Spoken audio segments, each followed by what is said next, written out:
Hi Sagittarius, ito na po ang inyong reading. Kuha lang tayo ng ilang guidance, advice, messages para sa inyo. Para po dito sa darating na lunar eclipse this September 7 in the sign of Pisces, regardless po sa sign na aking nabanggit. Pero maaring baka sakali meron akong ma-share din sa inyo astrologically kung ano yung pwedeng maiwang epekto ng darating na eclipse na ito. Eclipses are powerful, guys. Kita mo, tinanggal ko pa yung dumi. Ayan. Live na live po tayo. Sagittarius, energy check para sa taong maring makapakinig na to. Na Sagittarius, anong guidance advice po? Sa darating na lunar eclipse this month, anong kailangan niyong marinig? Message. Guidance advice para sa isang Sagittarius. Kita niyo may sama-sama dito, hindi natin pipigilan. Sinashuffle natin to before and after, guys. Sagittarius, kamusta kayo? Anong kailangan yung marinig? Anong ganap? This coming lunar eclipse, anong kailangan yung marinig? Tingnan natin, isa-isahin po natin. The Hermit. The Hermit.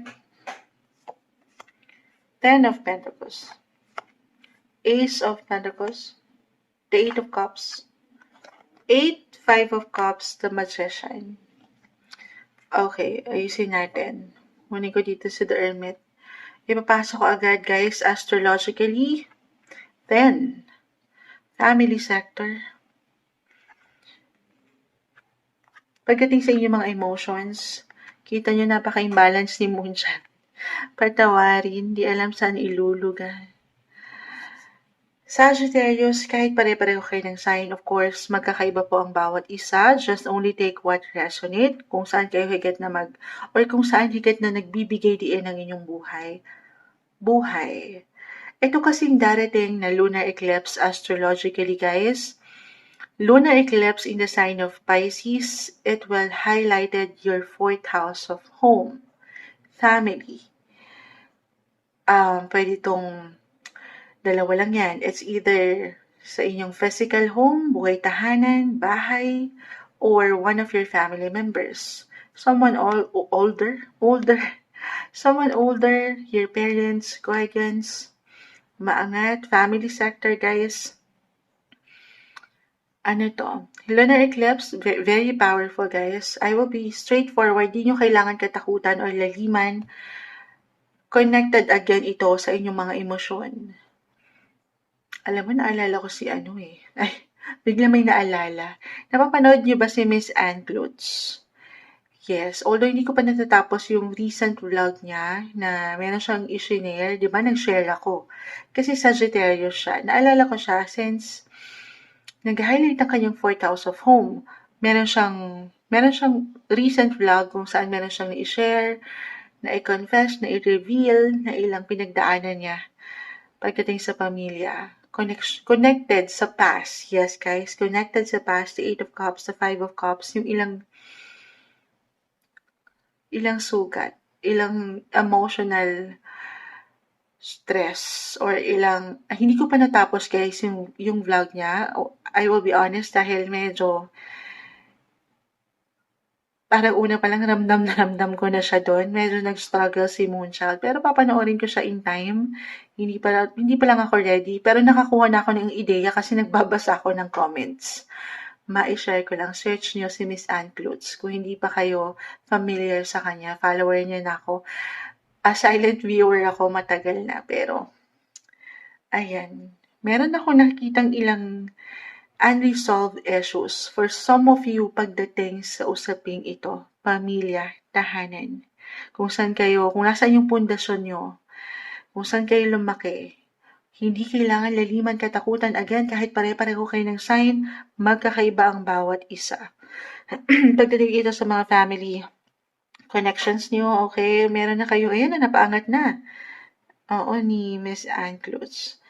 Meron siyang actually, kailangan ng closure nito, okay? Kailangan mabuksan ulit or maipaangat talaga yan para magkaroon ng katapusan. Matapos, magkaroon ng hangganan, magkaroon na ng closure, ma-release na. At nai-release na nga niya. Meron na siya, napaangat niya na yung boses niya. Okay? So, kailangan ng gabay, yes po, pag-unawa sa nakatatanda, hopefully, or kung hindi man, kasi reverse na ng energy, of course, siya na tong higit na magiging bigger person sa situation. May ilang lungkot ako nakikita, sobrang down, panghihinayang, ilang regrets. Okay. I see healing. Healing. Yes, ang lunar eclipse, guys, very powerful. Something will end to make room for something new, new beginnings. Okay? Yakapin na lang. Kung ano yung ngayon, sabayan, i-release na, na-release na nga, i-release nyo yung ilang emosyon, or it could be physically, mentally, emotionally, guys, yung ilang hindi nakakatulong sa inyo, or even financially. Okay? Magandang pagkakataon ito to connect, communicate sa ilang miyembro ng pamilya niyo or someone mentor na matatawag, lalo kung parang ang dilim or parang hindi kayo okay, totally. Hindi po isang medical advisor si Moonchild, simpleng card reader lang po tayo. Pero yung emotional security, very important yan sa inyo, okay? Lagi yung tatandaan dito na hindi kayo nag-iisa. Maganda na ipapaangat po ang inyong mga bosses. Best time ito to consult someone professional. Hindi po again legal. Legal. Legal, why not? Bakit ganun yung na-mention ko? Para sa ilan, baka may pinaglalaban sa batas. Consult someone professional, ano man ang tinatakbo ng inyong buhay. Legal, medical, or ano pa man. Someone na pwede, the hermit, ito na nga, kagaya ni Moonshot, lumapit na kayo sa isang ermitanyo, nakinig kayo. Meron at merong, minsan kasi nagiging cloudy. Pag sobrang lungkot natin, sobrang baba ng energy, hindi natin napapaangat yung kaliwanagan dyan, okay?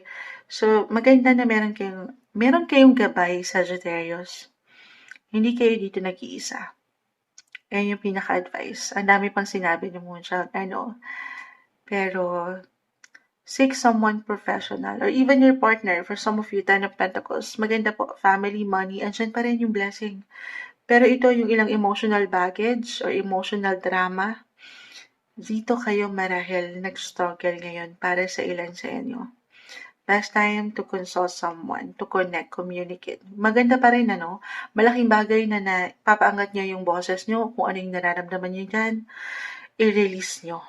Okay? I-release. Tutulungan ng sarili. Yes po. I see again, healing. Healing. Yes, maaring meron lang matatapos to. Walang forever. Everything is temporary. Sabay lang sa agos ng buhay na ito. Yung ilang hindi kagaanan especially. Okay? Kung nanaisin lang naman ng ilan sa inyo at parang hindi ko mapaangat yung boses ko, Moonchild, unlike kay Miss Ann Klutz, no? Na naging open na siya, naging ready na siya, iba-iba tayo ng atake sa pagiging handa. Why not? If nanaisin lang naman, take a journal about dito sa ilang pinagdadaanan mo, isulat mo ang iyong emosyon kahit sa mga simpleng sipin nyo lang, notes dyan. Baka makatulong po. Okay? Isulat nyo lahat ng nararamdaman nyo. I see healing, guys. Healing, tulungan ng sarili. Moonchild, okay naman ako. Hindi ako makarelate. Guys, iba-iba tayo ng estado. Kung hindi yon, again, 4th house is about home. Could be connected sa inyong mga physical home. Baka meron bang mag-move sa inyo para sa mas stable or yung tatag na pundasyon sa pamilya, may maglilipat ba or meron ng inaasikaso, nagpapagawa ng bahay, may pag-move, para sa mas ika-comfort or ika-secure ng family.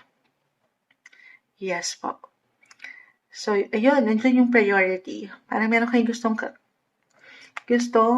kompletuhin, ayusin, gamitin ng boses. The Magician, this is a planet Mercury. Mercury is about communication, connection. Yes, gamitan ha. Magical, mabubuo ulit yan in time. Makukompleto or matatapos nyo itong ilang pinagdadaanan na hindi kagaanan. Best time to reflect, do some reflection, do some healing, tulungan ng sarili.